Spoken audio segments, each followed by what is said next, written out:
tell me why samurai in shows always be the coldest people, but the writers be fumbling them, either giving them limited camera time or teasing a power getting them slumped early on so we never see anything, with a prime example being like how they did my man's Nanashi in 7 Deadly Sins, having him effortlessly slump this demon and slice his blast like his girl was watching, only for him to disappear for the rest of the show. And I could also bring up Yurichi, but I think we all know his aura knows no bounds. That's what I'm talking about!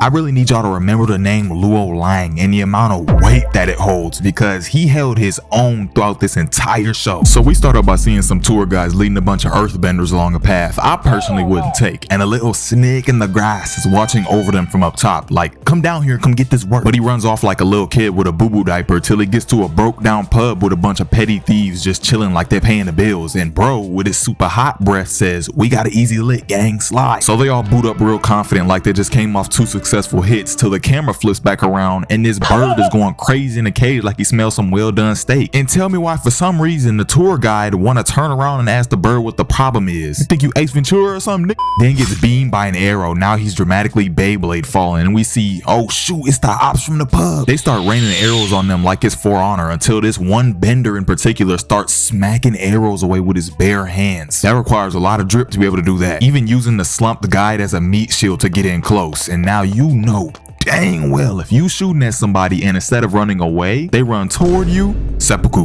Quickly, he gets in close, slumping 2 people off rip, then scales this mountain with ease like a mountain goat, landing like Batman, sending shivers down their spines. Now take a look at this pose. Alright, let's get it. 1, 2, 1, 2, come through, 1, 2, gun who, oh, you don't know. He rushes down the entire group, showing that there's levels to this scrapping stuff, clearing everybody out except for the boss, while this loud dude on the floor screaming like he got stabbed or something and gets put out of his misery right in front of his mans. Now if you thought that was aura in itself, he leaves the sword in his back, then turns around looking at other dude like, I don't even need a weapon for you. What's up with them hands? It's just bag work. Weaving all of his attacks till he catches a grown man's sword with his bare hands, flipping him. How do you even catch a sword like that without your hands getting cut? But him flipping him like a little boy makes him even more angry, so he gets up, but before he can even get a round 2 in, yank straight to the noggin. Sit your little stupid self down, boy. And bro is really feeling himself now, but I think he kind of earned that one, and by the looks of it, he ain't done. He want more action, which is exactly what he went looking for. Lang and his subordinate are headed to a different location when he sees the main character walking like a nonchalant dreadhead, as Lang looks him up and down, since he looks at everybody like that, thinking to himself, knock that nigga out. But he sees that he's carrying a sword on him while smiling, trying to control his urge to crash out. Man, life is crazy. What the fuck? Hey, little bro, give me that back now. And if I don't, no way he just said that.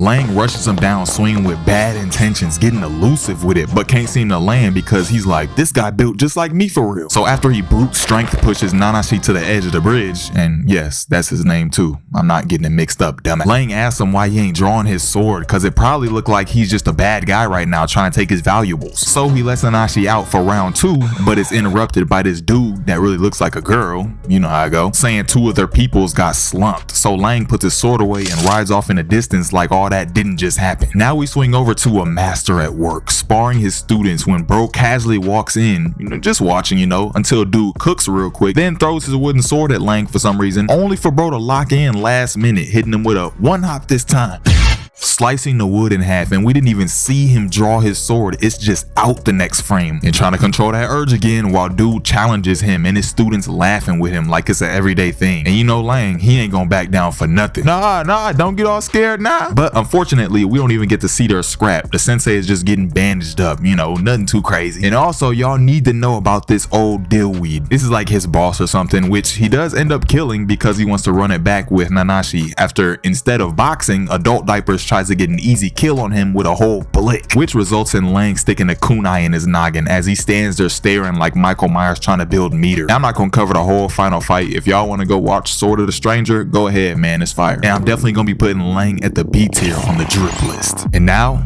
we got an actual nonchalant dreadhead. As a samurai? Yeah, cuz. Yasuke is a black samurai from the Sengoku period, just like my GOAT Yoriichi, but trust me, no relation or similarities in power whatsoever. And you know, I'm always gonna respect the character that's good with their weapon, but also good with them straight up hands. So in the first episode, we see Yasuke looking like he just got bought for a hefty price, standing up to this guy that was trying to attack a little kid for stealing. And why does bro in the back look like Dracula? Anyways, the dude is like, mind your business, boy, and squares up with a whole sword against an unarmed man. And the way the beat just dropped in the show, you know they about to get it cracking. As Yasuke puts his dukes up, already knowing what he's about to do to this man. He gets to jumping like an idle Street Fighter animation until dude swings straight for the noggin, whiffing, getting a two-piece special. And dude got hit so hard, I think bro would have just gave up, but there's too many people watching. So let's run it back. As Yasuke's feeling himself now in the flow state. Yeah, he's cooler. Easily tossing dude to the ground and using his own sword spares this crumb. You lucky he don't kill unless he need to. And that was just hands. So now we're looking at him versus a general. So this guy gotta be skilled, or at least more than that Randeezy. With the general making the first move, and Yasuke goes on the defensive the whole time, just toying with bro until he parries him and is like, all right, I'm about to do you dirty. Using his whole body, yanking down his sword, breaking it in half. Now the dude is on his knees like a punk. Boy, apologize. Until a bunch of other soldiers show up and boss man is like, let them handle it the old-fashioned way. Jumping is old-fashioned, looking like some Lego Ninjagos. But then Gang digs deep in his bag, making such easy work of all these disposable bums. And now that the higher-ups are watching, that fake general just rushes back in screaming, basically sacrificing himself like an idiot, getting sliced down, and sitting there quietly as Yasuke, and he didn't even break a sweat. And this one honestly was a dope concept with how they made the character Yasuke, but they definitely dropped the ball overall, adding in magic, monsters, and mechs. Like, bro, this ain't Gundam, it's the Sengoku era, gang. But I will have to say Yasuke is gonna have to go in the C tier of the drip list, just because we didn't see enough to have him any higher. Had hands though. But I want to say thank y'all for 1K. We gonna keep on going, we gonna stay. I'm making steak. Here, son, come get you a plate. What you mean by that?